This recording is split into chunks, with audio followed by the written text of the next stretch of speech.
रीवा हनुमाना गौशाला तो बनी है, लेकिन ना तो गायों का पता है और ना ही वहां के कर्मचारियों का। डॉक्टर के गुप्ता, जो सहायक पशु चिकित्सक हनुमाना द्वारा गौशाला में व्यापक भ्रष्टाचार करने के संबंध में डॉक्टर गुप्ता पशु चिकित्सक हनुमाना द्वारा हनुमाना जनपद पंचायत क्षेत्र क्या है अंतर्गत संचालित गौशालाओं में कोई गाय नहीं है, उसका भी फर्जी तरीके से फौरन किरात निकालकर हड़पा जा रहा है। जिस गौशाला में गाय मौजूद है, वहां के समूह द्वारा संचालित गौशालाओं को डॉक्टर गुप्ता द्वारा कोई राशि नहीं दी जा रही है।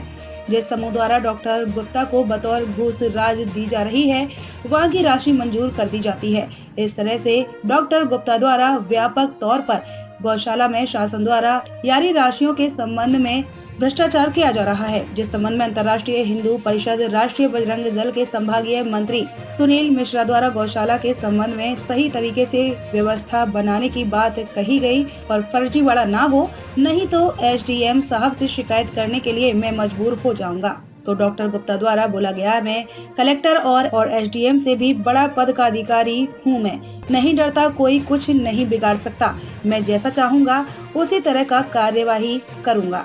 जनपद पंचायत क्षेत्र हनुमाना में संचालित गौशालाओं के व्यवस्था दयनीय है। गौवंश भूखे मरने की स्थिति में है, किसान खेती करने की स्थिति में नहीं है, किसान आत्महत्या करने के लिए प्रेरित हो रहा है।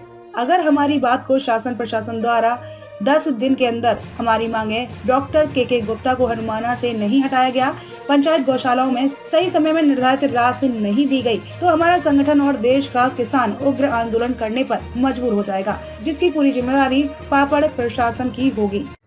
मैं अभी फिलहाल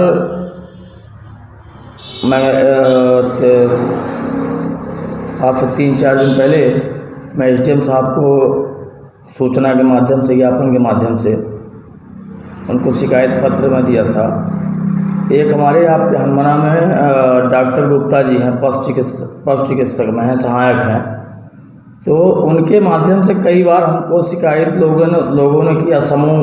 जो जितने समूह चल रहे हैं, एसडीएम साहब ने मुझे बताया था कि 9 गौशाला संचालित हैं, लेकिन जब मुझे पता चला तो मैं देखा कि समूह में फर्जी तरीके से जिस गौशाला में एक भी गौ माता नहीं है, वहाँ भी फर्जी तरीके से फंड रिलीज किया गया है।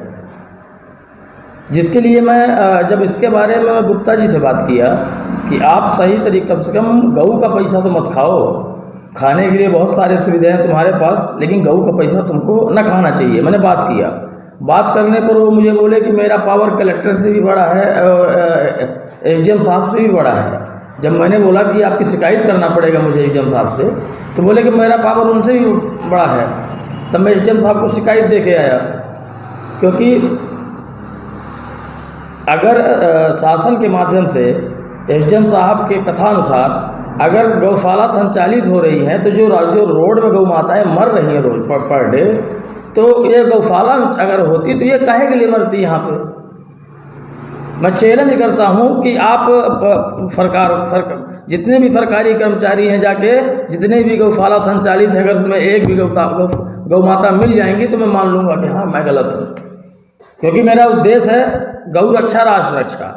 तो पहले गौ हमारी माता है, जब उसी की रक्षा नहीं हो पा रही है तो मैं आगे भी क्या बात कर सकता हूँ।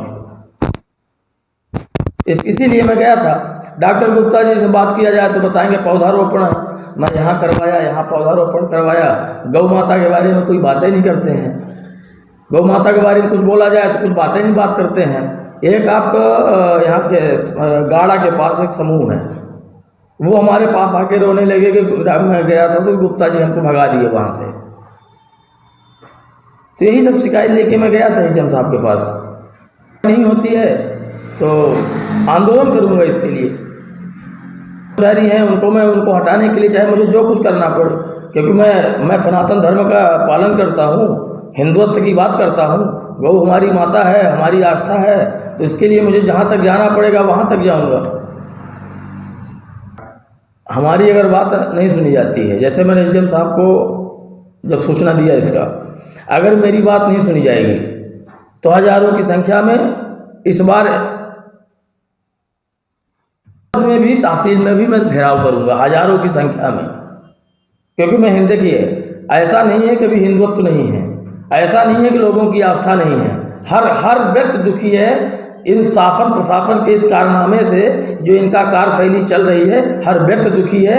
मैं इन सब को लेके अगर जिस दिन धरना इस बार जो आंदोलन करूंगा तो उग्र आंदोलन में आएगा, इसकी जवाबदारी शासन प्रशासन की होगी।